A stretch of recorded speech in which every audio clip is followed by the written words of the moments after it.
Try it again. Yeah.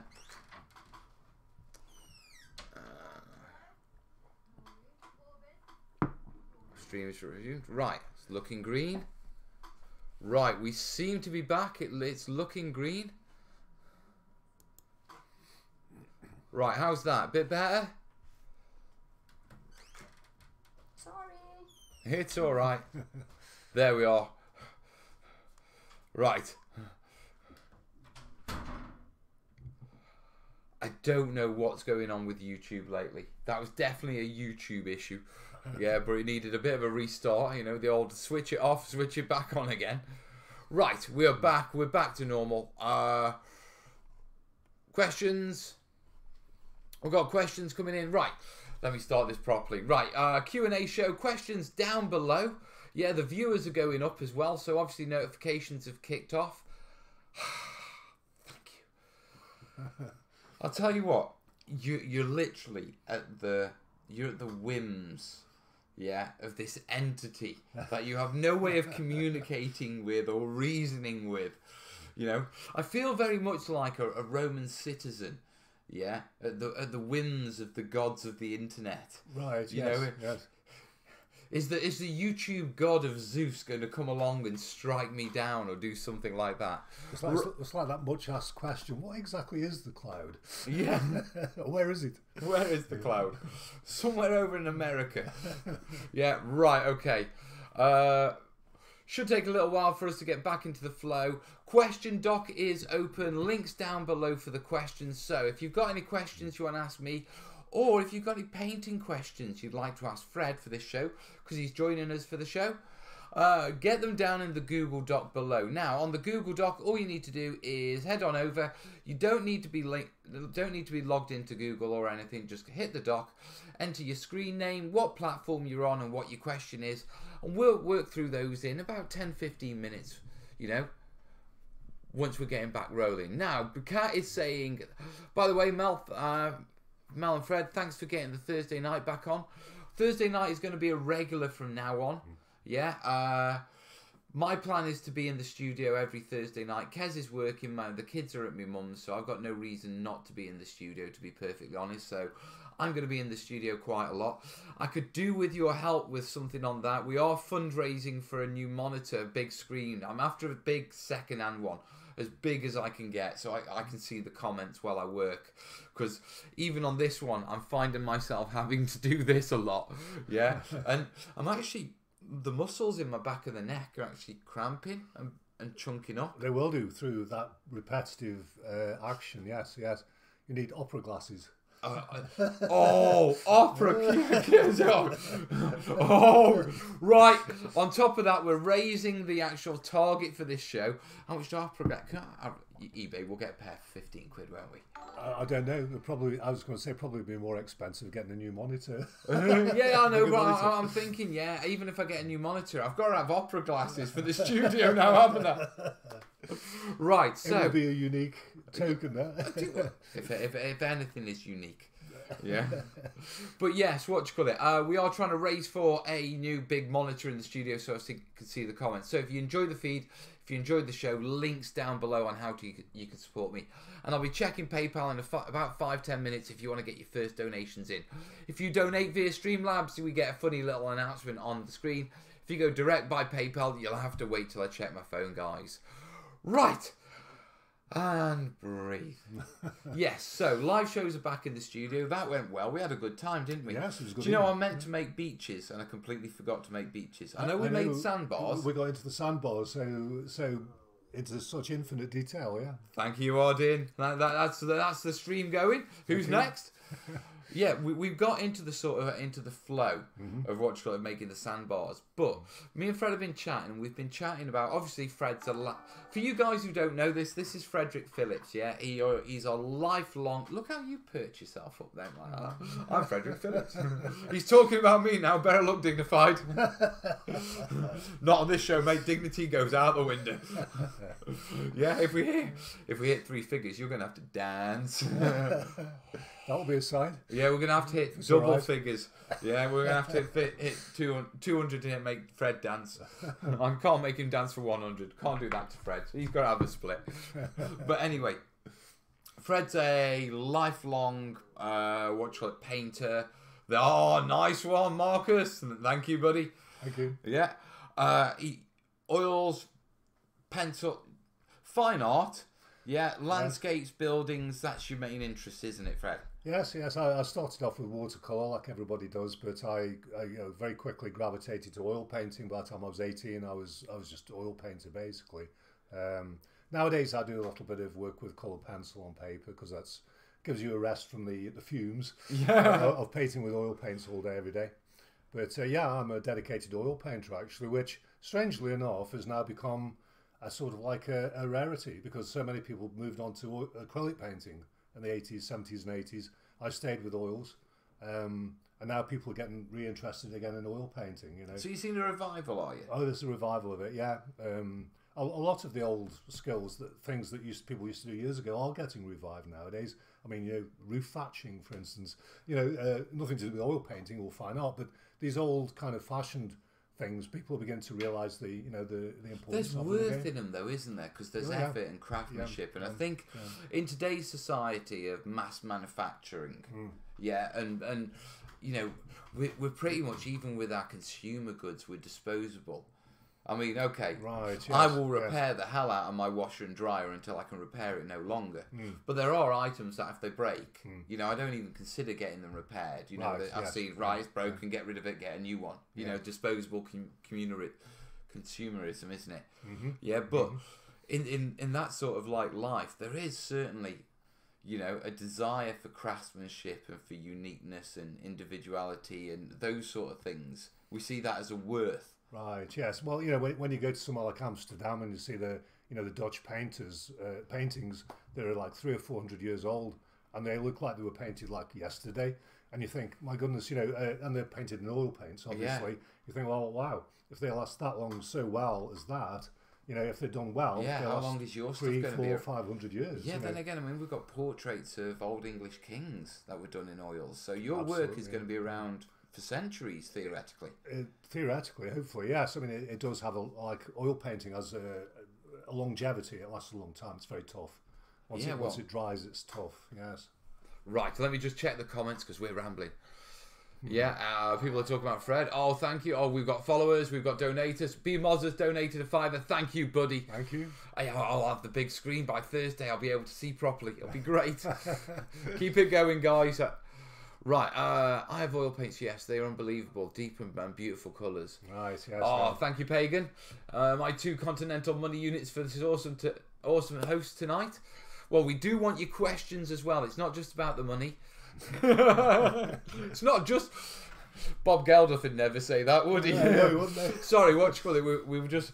last night, me and Kez, we watched Bohemian Rhapsody. Oh yes. Yeah, and there's a brilliant scene in it where you know Live Aid, Band Aid, and you know you've got Bob Geldof and the phones just aren't ringing until Queen get to the stage. Yeah, and it just takes off. And it's not just about the money, right?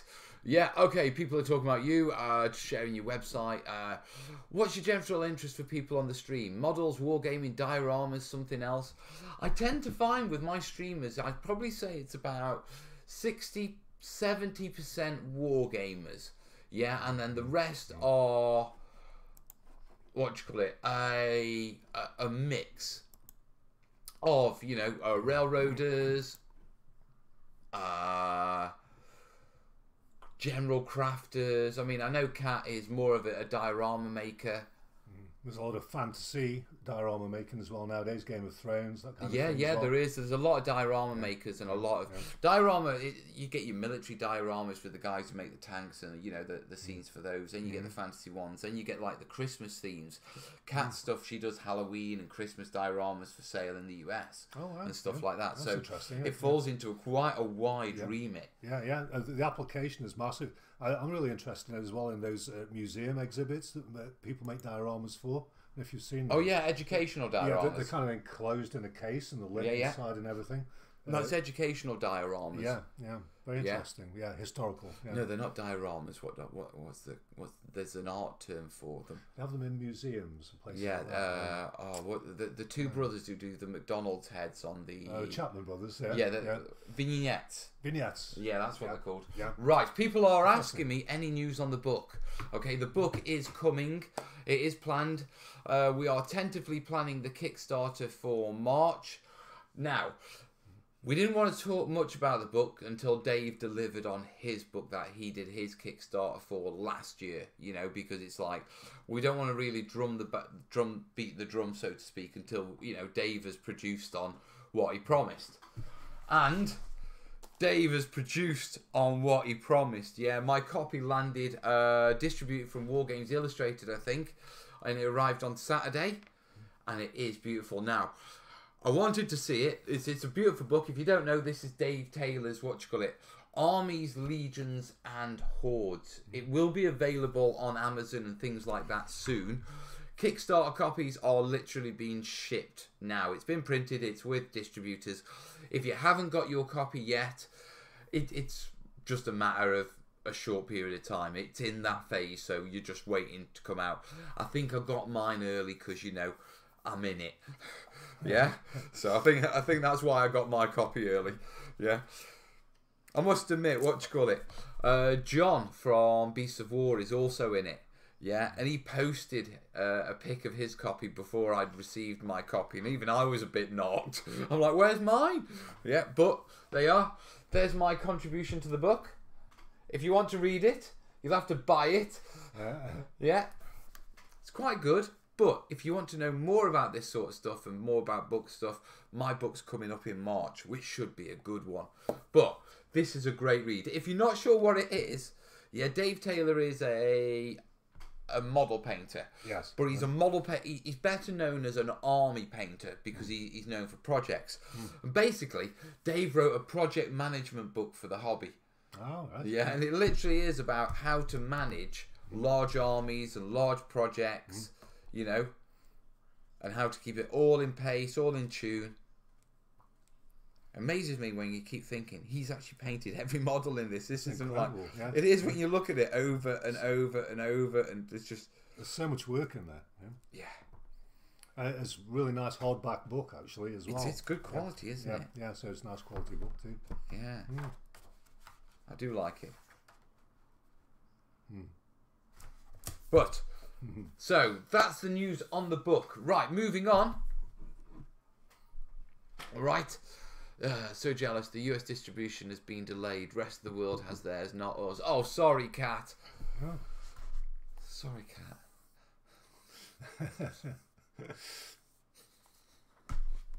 What will Mel's book be about? A photo book or tutorials? 50-50 we're looking at. Yeah, so what we're looking at is a lot of instructional photos. I'm not much for eye candy photos. If the photo's there, it's to show you a technique, but a lot of text. Okay, that's the idea. Yeah. When we get closer to releasing the information in the Kickstarter near end of March, yeah, you'll have a better idea of the contents and that sort of stuff then. Yeah, Dave and Rick do a live painting show on Tuesday and Thursday just ahead. I will hurt you. What? Watch Dave's Unreal mainly painting. Check out. Oh, Cat's threatening to hurt me. It's because is it because I'm taking the mick with my book? Right. Okay then, guys. And Mel's getting a pad out. This is getting serious. Right, we've got 4 questions so far, so you need to get down below into those links. I'm going to jump on PayPal in a moment, but before we jump into the questions, yeah, we need to have a little chat because me and Fred, we've been talking, and Fred obviously knows a lot about colours, and I know a lot about terrain. Yeah, and Fred knows a lot about the colours of terrain, so there's a lot of information to share there. Yeah, and so we've been thinking about doing, say, a video, say 2 videos a week, hoping my patrons will support this. What I'm going to do is we'll go for a month, sorry. Yeah. If Fred suddenly panicked then, it was like, what? No, we'll go for, we're aiming for 2 videos a month, yeah? Currently, with my budget and that sort of stuff, I can support one. So I'm going to put a new Patreon target up and see if we can get it to 2. See if you guys are willing to jump on Patreon and support that. But the idea is we sit down and Fred talks colours. I apply those colours to terrain and we give you the far more realistic terrain colours for your terrain. So it's not really about making the terrain or finishing something. It might be about the colours of beaches or the colours of water or pond colours, you know, or it might be about, you know, the colours of tree plumage. Okay, so we might not be finishing terrain, but we'll be going through a lot of colours. I'll be talking about how to apply these techniques in a terrain situation. Fred will be giving us the core information about the colours and what we need to know about them and what we might want to mix with them to get what effect and just broaden our knowledge base. I'm handling the techniques and how we'd actually apply it in a terrain situation with a few different examples. And then what we're hoping for is in each episode, you know, we need a title for this, so we need to nail a title tonight, guys. Yeah, so this is on you guys.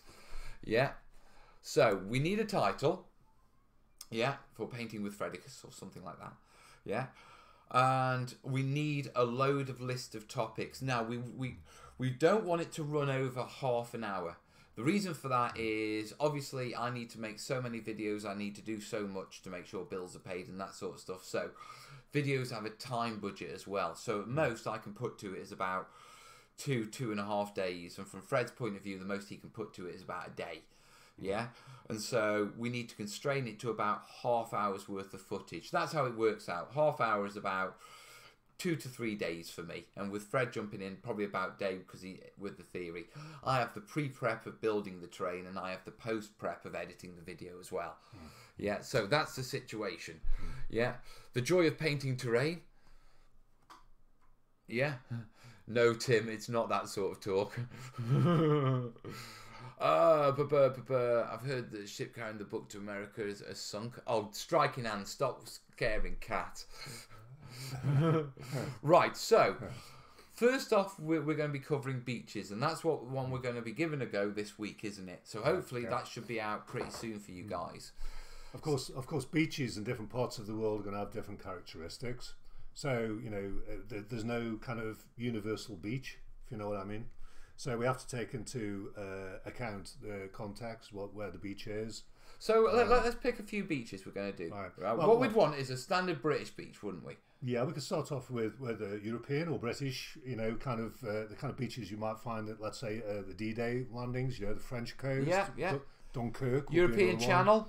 Yeah, European Channel, Dunkirk, you know, Kent, that kind of area. So we'll figure out from pretty much translating into the dunes down to the waterline.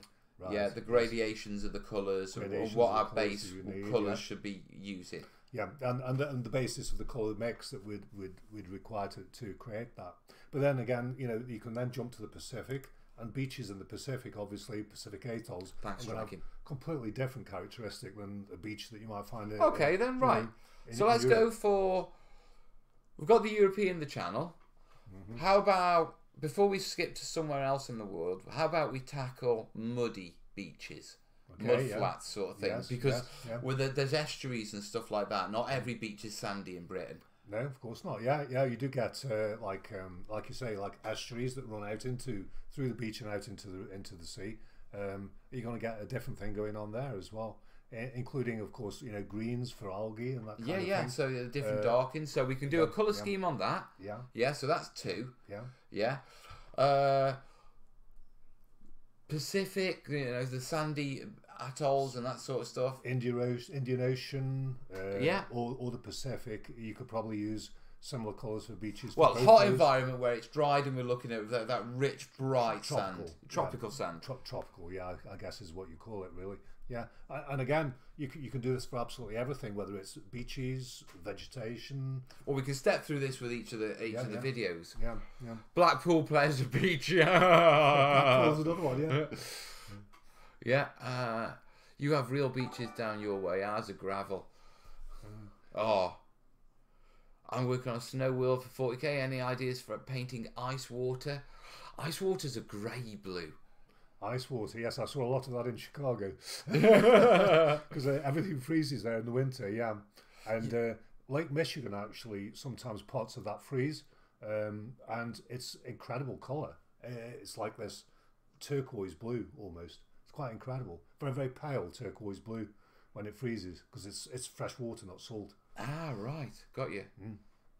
Please covers rivers going out into the ocean. We can cover that in a future one, I think, because I think what I'd like to do then is first cover the rivers. Yes. Yeah, and then we can cover the information of covering the translation from river to sea.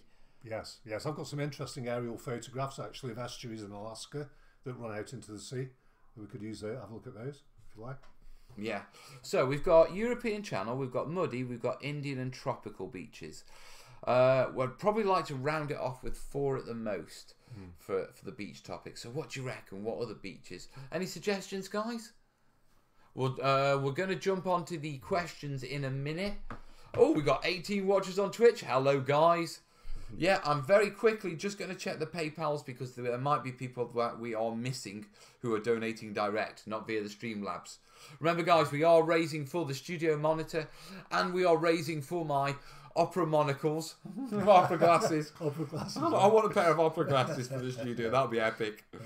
Yeah. Of course, then again, there's shingle beaches like the Raid at Dieppe.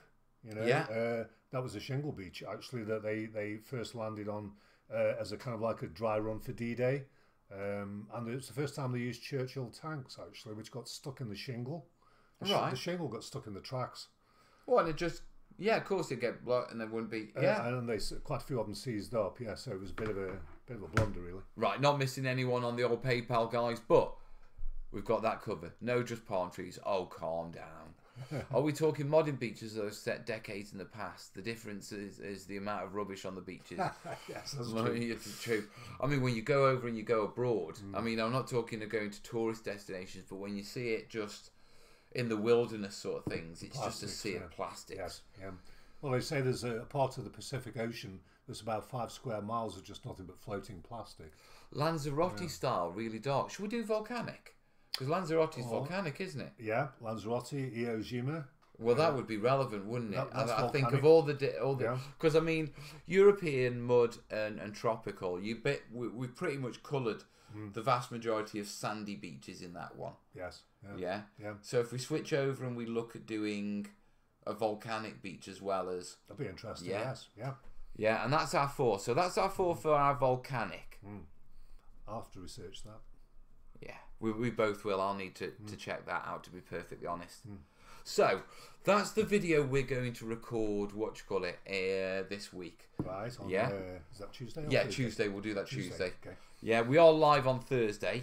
Yeah, so we'll be able to tell you. In fact, there may be a chance it'll be out by Thursday, depending on if I'm the quickest editor in the West on Wednesday. Yeah, we may be able to get that out for Thursday, in which case we can get direct feedback, which would be good. That's one. Right, people are saying they love your stuff. Everyone's just generally chatting. I second the volcanic beaches. Nice, I want my harbour to have something like that. Cat's tails, tall grass, tiny beach for a smuggler's boat. We're not going to deal with the actual foliage. We're just doing the colours at the minute, guys. Modern beaches with dolphins choking on nets and vegans running around. Oh, don't. No politics, not in here. Name for the video: Colour Guys with Mel and Fred. Colour Guys with Mel and Fred. That sounds pretty good. Terrain colours. Realistic terrain colours with Mel and Fred. How about, here's a fancy one for you, how about polychroming with Mel and Fred? How's that going to work in the Google search term? Well, polychrome is painted sculpture. That's very clever, That's yeah. what we're dealing with. But if no one knows what the word is, how are they going to know if they're going to want to watch the video? That's a good point. Yeah, it is. That's why on YouTube, yeah, if a video is about painting a sculpture, you call it painting a sculpture. You don't call it polychroming. Right, okay. Because no one knows what polychroming is, and therefore no one's going to stick polychroming into the search bar. Yeah. You know, I always like to resurrect these ancient terms for things. That's what it is. It's an old-fashioned word. We'll do that for a special video, and Fred can title and come up with the entire script. I've never scripted a video in my life, but we'll do it for that one. Yeah. So we need other topics. Yeah. Mel and Fred, the colour years. Both of us are rubbing our heads. Scratch for that one. Yeah. All right. I want to see Mel in opera glasses and his monster hat. Links down below, guys. You want to see that happen? It can be made happen. I'm from our beaches. If not a tourist place, they're sandy with big dunes of grass. Yeah, weathering different materials over time.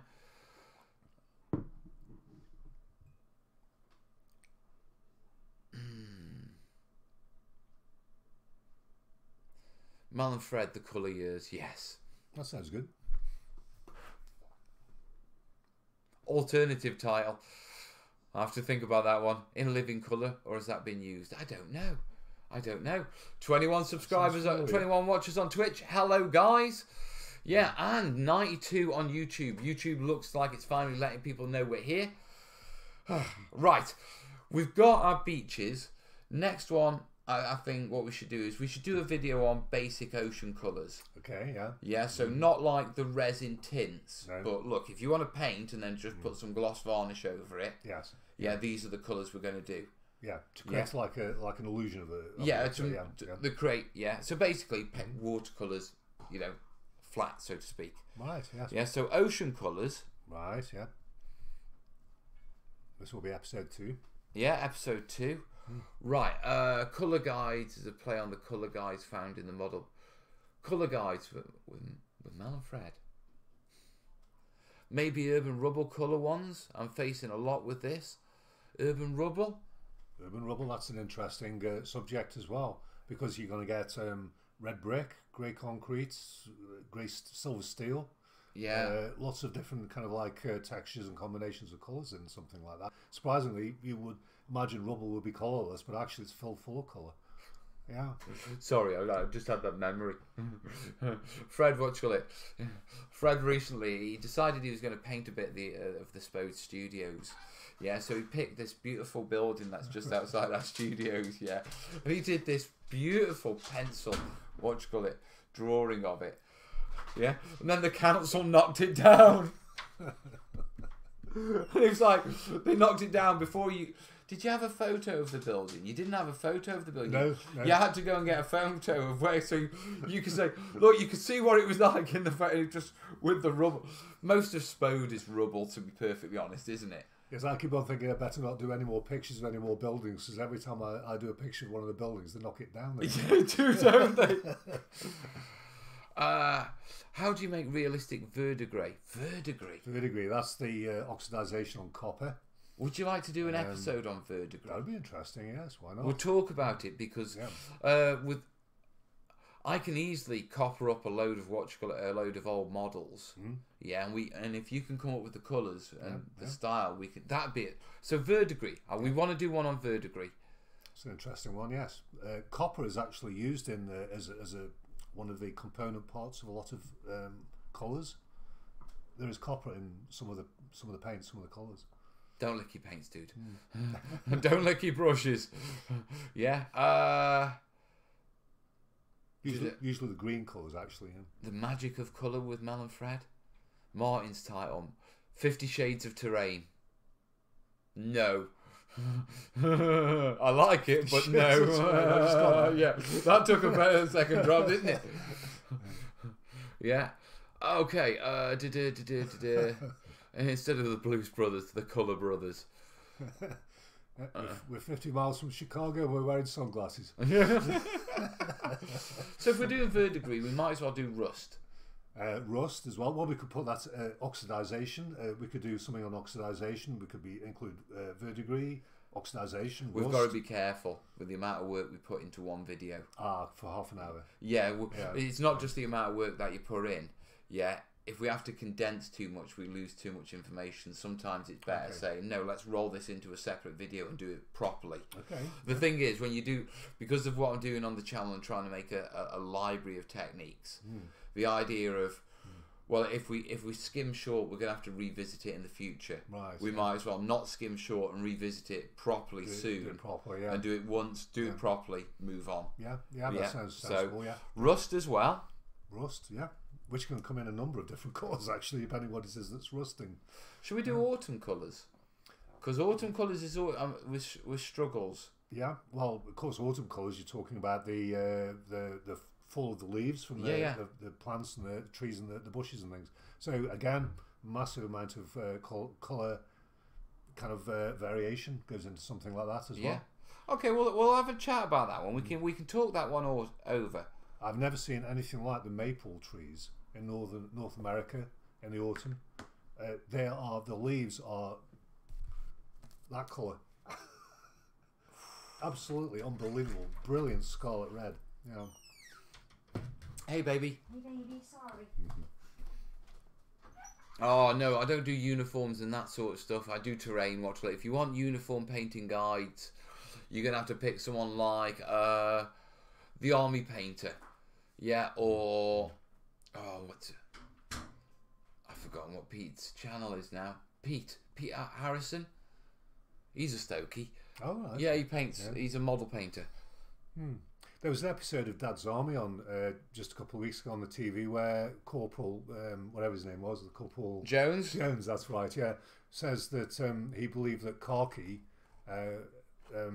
came from an Urdu word for dirt or dust. Right, okay.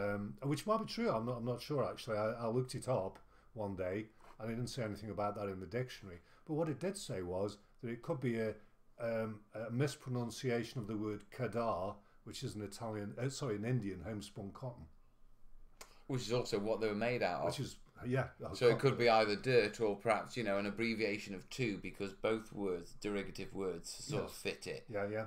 So the it could British, be like a combination of the two, khaki, kadar, Yeah, and the Indians were calling it this and this, and it became, the Brits just amalgamated the two and come up with khaki. Yeah, well, if you see the word kadar, it's spelled Khadar, and that's very, very similar to khaki. You could see how that could have got misspelt or mispronounced. Yeah, easily. Yeah.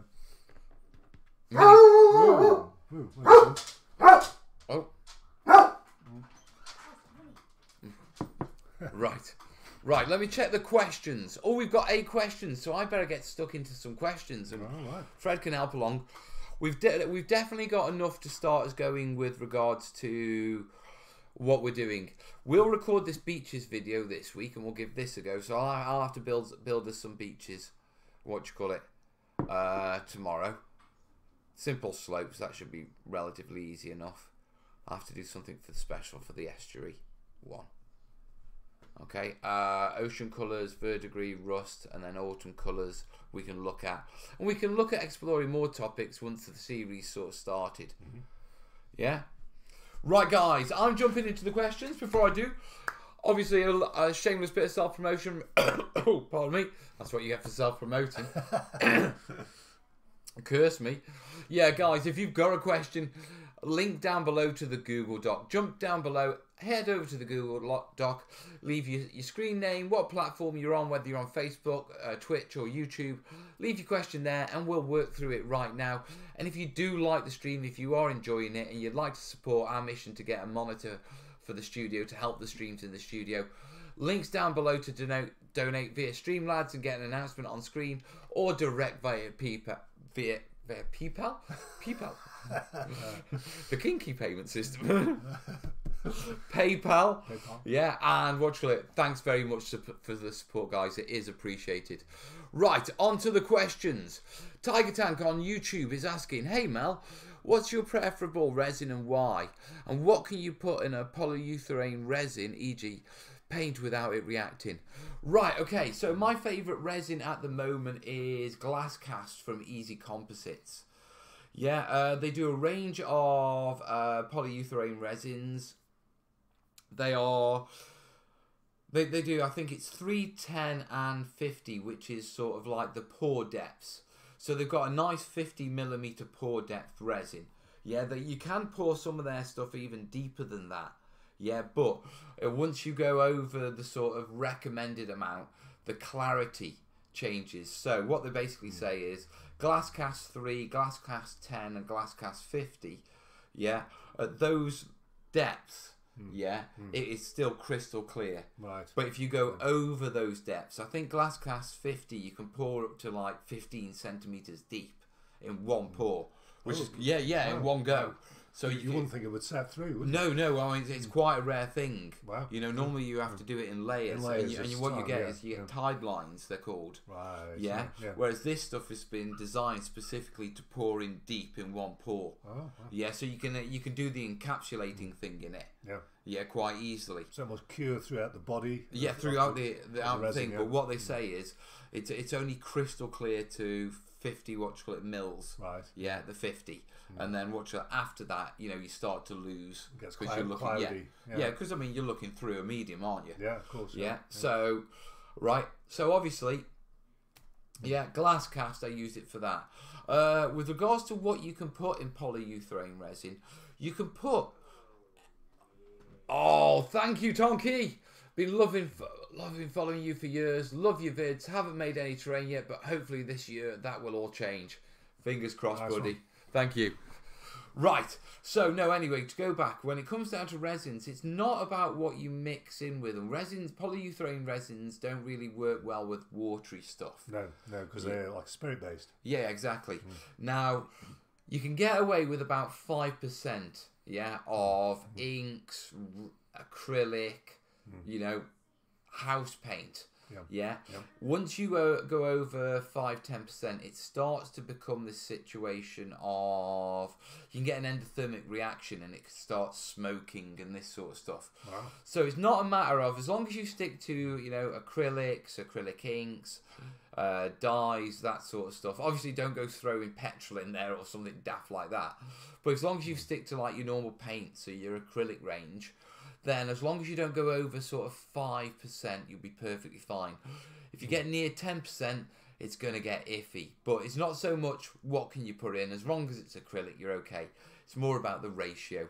Don't go over 5-10%. I've never tried it, but just a footnote to that. You might be able to. I've never tried it, but you might be able to put oil paint in polyurethane varnish because oil paint's spirit based as well. I don't know. Yeah, you use turpentine to water down oil paint. So there's a possibility. I've never tried it, but there's a possibility you might want to try introducing oil paint into polyurethane. That might work quite well. Caveats on that: if you decide to do that, read the manufacturer's website first or reach out to just them. to make sure it's compatible. Yeah, because like I say, oil paints have spirits in them. It's an endothermic reaction. Yeah, that's not something I'd want to experiment on my hobby desk. It could be worth trying. It might work all right. I can't think of it. And if my studio burns down and takes yours with it, will you still feel as confident about that? Let's put it this way: try it out of doors first. now we're getting there.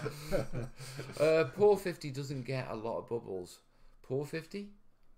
Watch Glasscast 50 doesn't get a lot of bubbles, but the bubbles are actually from the they're not from the mixing process. Well, some of them are, but a lot of it's from the endothermic reaction, and you can kill that with just a bit of heat over the top of it. Yeah. So what are we on? Where are we on? We're almost halfway to our donation. Nice one. So Tiger Tank, hope that answers your question. Yeah. Moving on.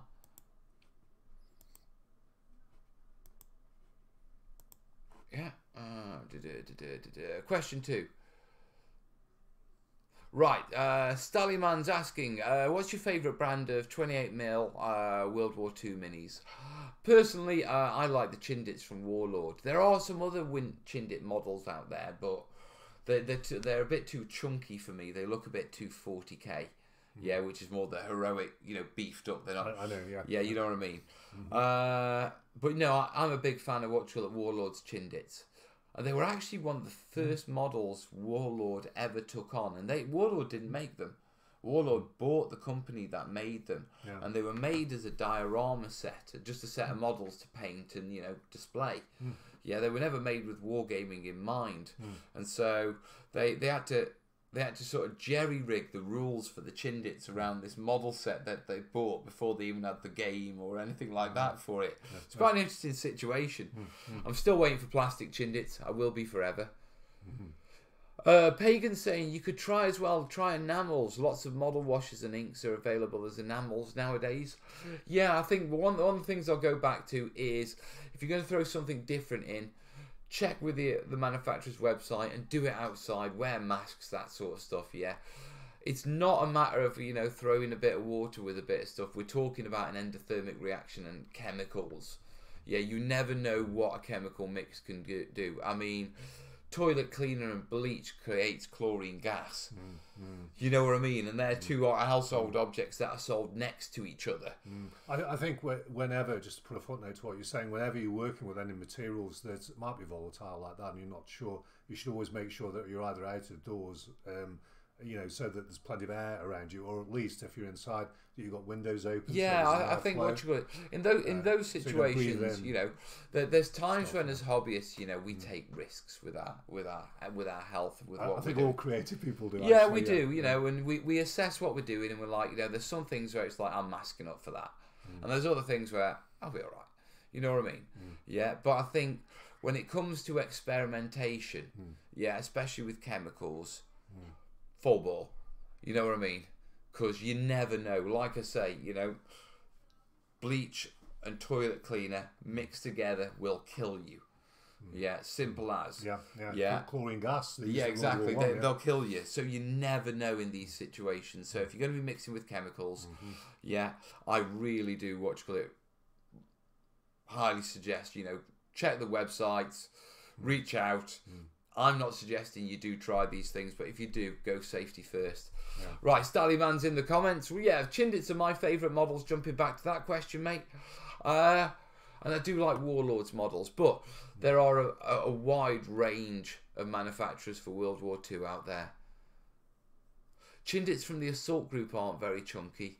Certainly less chunky than Warlords Australians. Ah, the Assault Group. I'll check those out, Tam. Tam, I wanted to ask you a question while you're there. You work in a lab that does testing. Do they do food testing by any chance? Right, that was Stallyman's question. Hope to help you, buddy. Moving on. Suzanne's got a question for us. Suzanne on YouTube. Any advice on painting fabric textures? For example, rugs, curtains to look realistic. Right. Textures. Right. Go on. That's Have you got any? Right, I'll go from my side. But do you want to throw? Do you want me to go first, or do you want to go? After you. Oh, after you.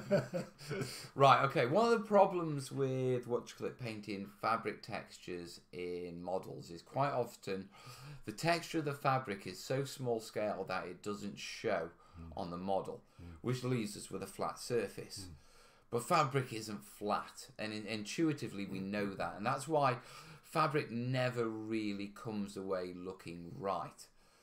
Yeah, my personal preference for these sort of things is what I'll do is something as simple as putting a very, very fine texture on the surface. Yeah, just to get that variation in light. I can do that with watered down filler and just put a thin coat of filler over it, and that will put a thin crystal coat over it. Yeah. You can do it with just by going with something like PVA and stippling PVA on the back, and that will create little ridges and little creases. That will give you change. The problem with colour is fabrics are flat, pretty honestly. Yeah, and so there's no, you know what I mean? There's no little variations that you get with curtains. You know, a little lighter here, a little darker there. Yeah, and you can get that by creating a texture on the fabric.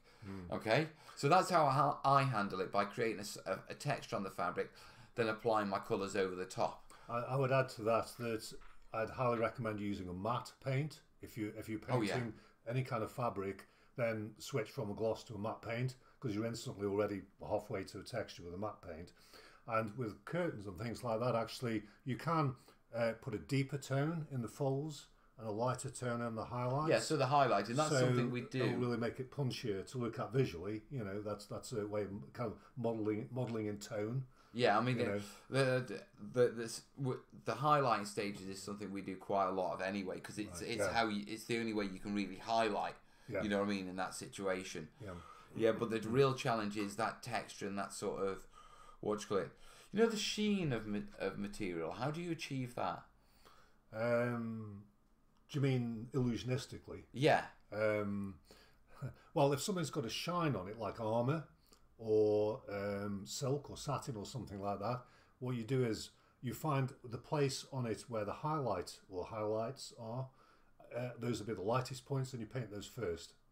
and then you blend into the lighter parts the colour around that, and then you find that you've got your highlight simpering out into the colour of the fabric. So you go from highlight to dark? Yes, yeah, because the highlight will dry slower because it's the light colour, so it'll stay open longer. So you put your lighter colour on first, and you work your darker colour into the lighter colour. Stop Frederica's stuff. Right, okay, right. Lighter colour will stay wetter for longer. Yes, it stays wetter for longer. Why? Well, in most media that's true. Now, I guess it's not going to be true with absolutely everything, but with most media, the lighter colours dry slower than the darker colours because they absorb less light. So because they reflect light off, they dry slower. So they reflect the light energy, so they don't cure as... Yeah, usually darker colours absorb more light. In fact, they absorb all light, don't they? So something that's absorbing a lot of light is going to cure quicker than something that's reflecting light back off. That's why white gloss paint takes forever to bloody dry. Yeah. Because it's gloss as well, so it's reflecting light. Yes, and it's reflecting light off rather than absorbing it. And part of the way that paint dries is by oxidization and partly by light. Yeah, by, the light will be the chemical stimulus. Yeah. If you put a paint on the surface and put it in a dark box, it will take a lot longer to dry than if you've got paint on the surface that's in a bright lit room. So when I switch the light off in my studio and it goes dark, that will retard my drying process, slow the drying even though down. it's warm. Yeah, it will. Yeah, because it's warmth, light, and oxygen are the three things that cure paint.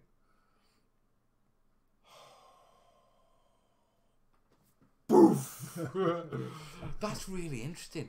I mean, from a painting point of view, going back to the initial question of, you start with a highlight and blend out. Yes, yeah. We start dark and let highlight up. Yeah, because for some reason we think it's easier to blend in the light. So that one's sort of like thrown me because my brain's. But the curing time between colours is really interesting. Yes, they do dry at different rates. Yeah, different colours do. Yeah. Yeah, Fred just throws out these tidbits of information, like the thing he added about brown to blue water. Wow, changed my oceans like crazy. Yes, yeah, it's called breaking the colour. It makes it less pure colour. Yeah. Which obviously you don't get a lot of pure colours in reality. So, yeah. So right, there's a little factoid for you. Light colours take longer to dry, therefore you're better when you're blending and doing your blending put your lights down and blend in with your darks. If you want a soft blend, always start with the lightest colour and then work the darker colour into the lighter colour. What do you mean a soft blend? A kind of a seamless, soft transition from light to dark. Okay. Yeah. And then if you wanted something harsher, you go for That's why our models look so bloody harsh. Because we're going from a darker colour to a light colour, so we're getting a harsher blending technique. And then you have a struggle to blend the lighter colour into the darker colour without either the lighter colour getting occluded by the dark colour, or the lighter colour eating up the dark colour and overwhelming it. Yeah, because the lighter colour is usually stronger as well as a slower drying colour. Oh, Del, I am certainly having one of those moments. You see, I love little things like this because my mind goes, right, I can apply it here and I can apply it there, I can apply it there.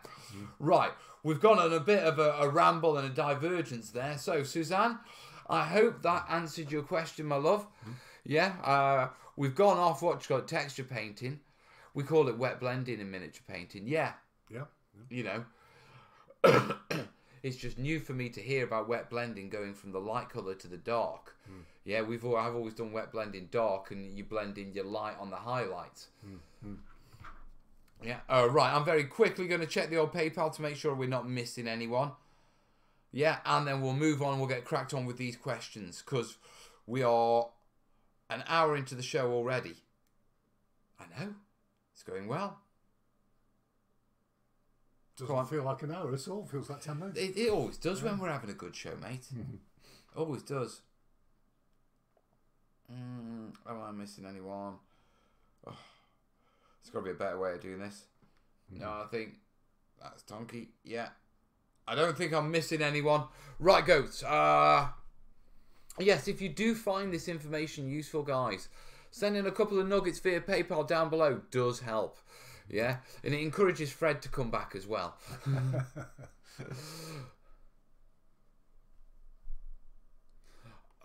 Okay. James is asking, Mel, have you seen the Waterloo replayed event being held up in Glasgow in June? If yes, will you be headed up?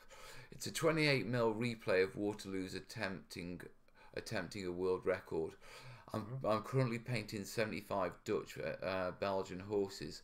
It's a long job. I did see something about this flying round. Yeah, it's there's a anniversary of Waterloo coming up. I'm not sure how many 100 years, but it's a big, and is it 500 years or something like that? Waterloo's 1815, so it's going to be... Oh, we must have passed it then. 203, 4. I don't know what. Perhaps it isn't an anniversary then, but they're essentially trying to replay Waterloo at 28mm scale. Right. Glasgow in June. Tell you what, yeah. James, drop me a line with the details, mate. Email me. Kez, Yes. would you like a weekend or some time away in Glasgow in June? Any time away, anywhere would be nice. It's Glasgow in June. Yeah, understand we're going to see Napoleonic toy soldiers. You are going to see Napoleonic toy soldiers. We're going to see Napoleonic toy soldiers because you said you would support me if I asked for your help. Well, I'll go with you. No problem.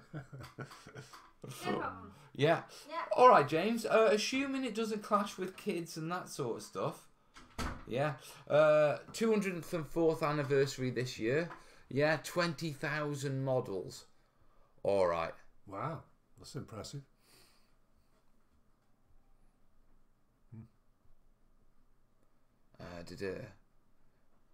Maybe too used to it. I'm not sure what they're talking.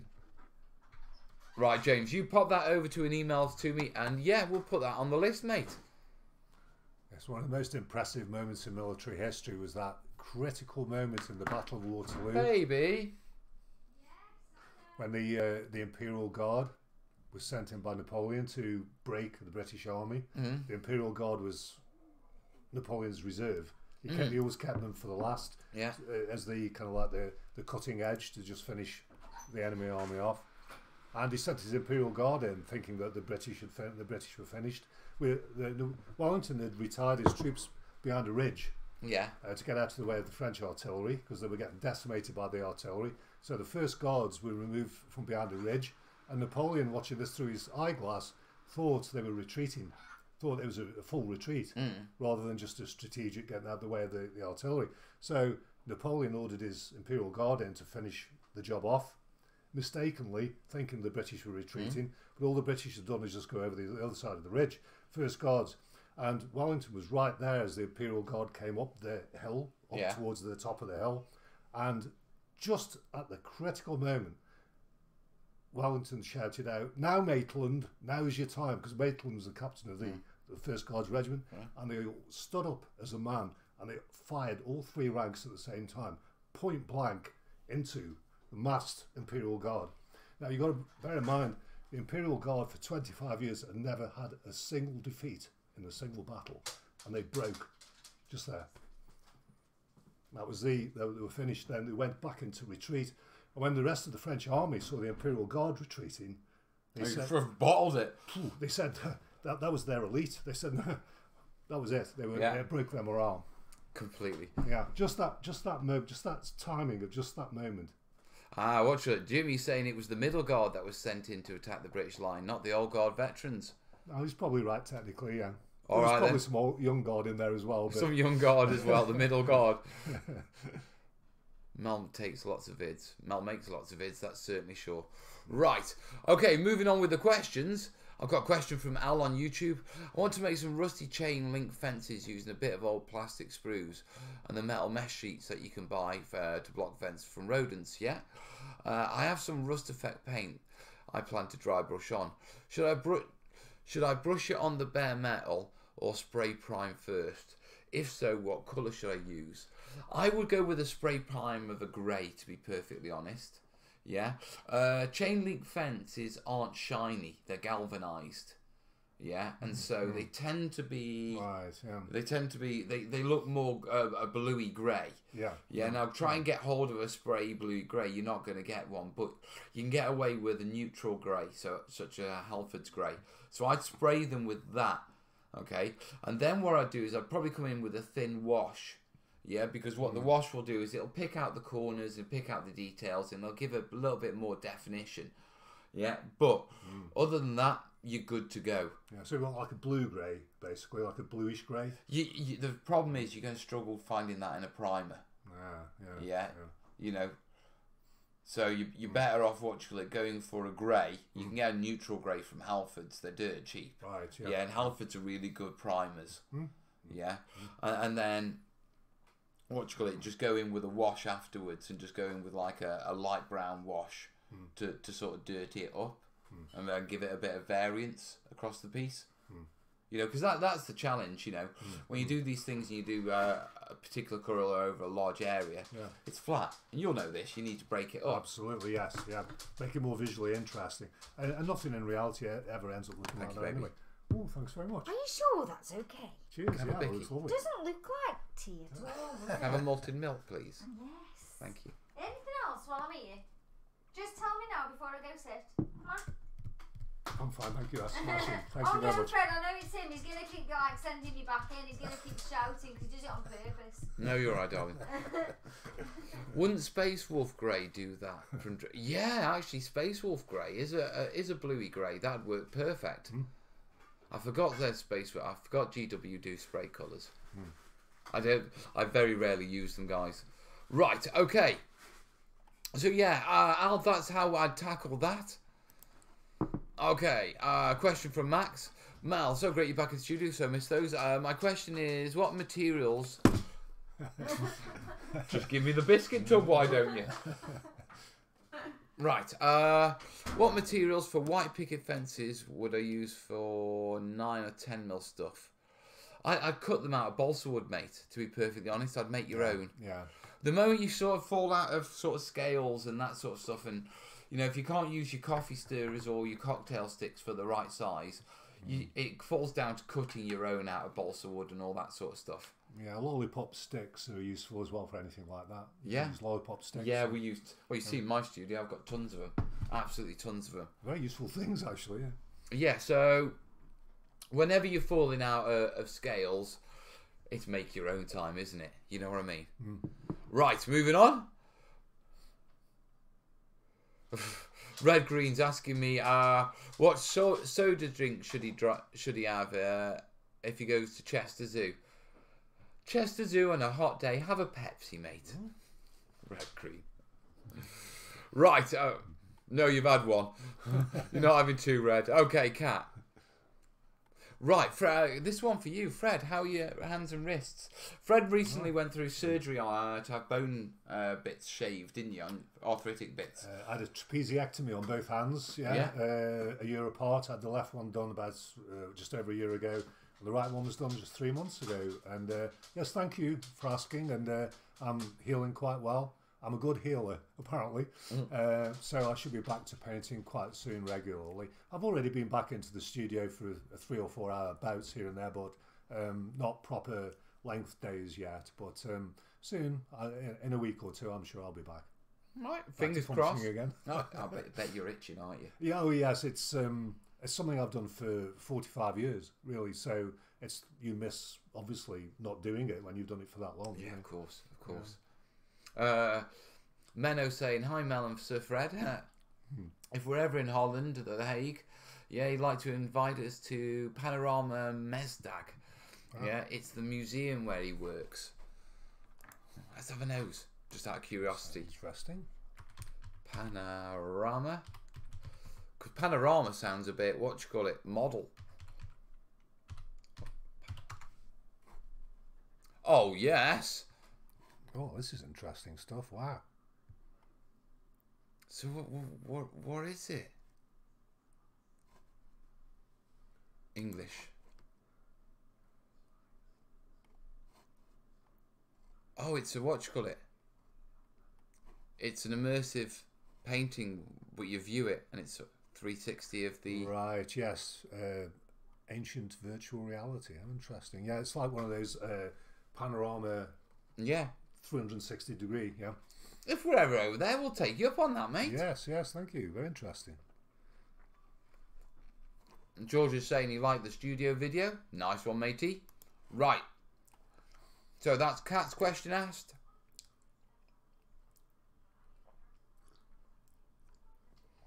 Okay, S.A. Fisher's asking, how do you do water without water effects?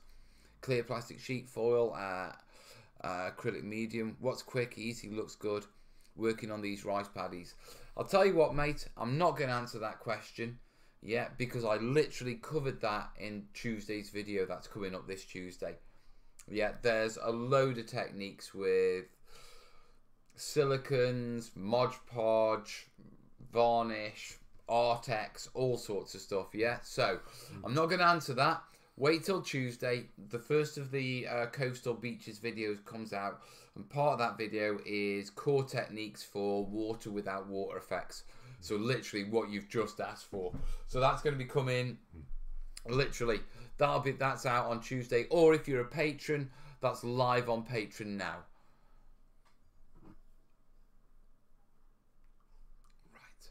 And 13 of 13, Tim's asking. Right, last question. So I'll lock the questions off now. One for Fred. Does Fred use acrylics for the undercoat on his paintings or just straight oils?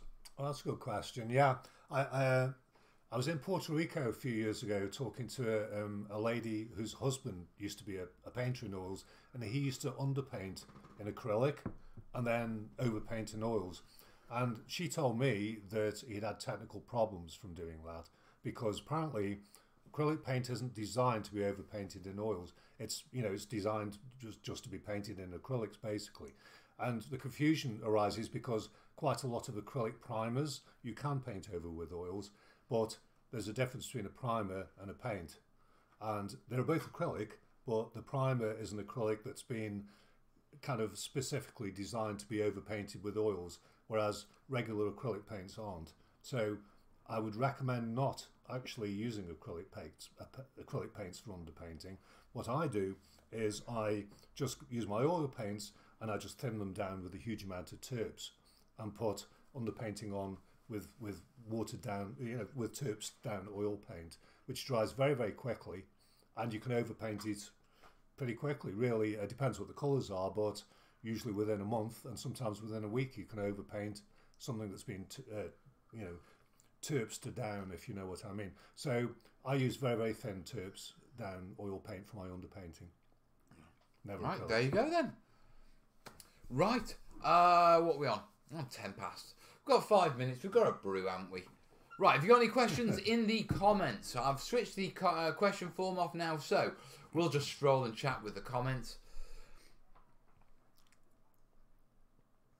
A wire brush, yeah. People are talking about texturing cocktail sticks and lollipop sticks.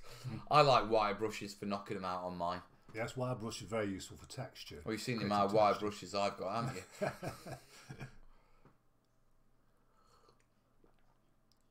Any questions? Come on, any questions for us? Right, there's no more on PayPal, so I'm not missing anyone. We have done our questions. If you're not going to give us questions, we're going to call it a night and have an early one. We are getting near close to time anyway. Been some good questions, though. We have had some good questions tonight. Questions, yeah. I like the what you call it. I like the what you call it. Some of the suggestions for the painting videos. Yeah. Yes. Yeah. So they'll be fun to do. Yes. Yeah. I've got to crack on with getting those beaches done tomorrow and get those ready for us. Yes. Yes. I'll look into some research for the colours of those things. Yeah. The only type of brush Mel requires. How dare you, James?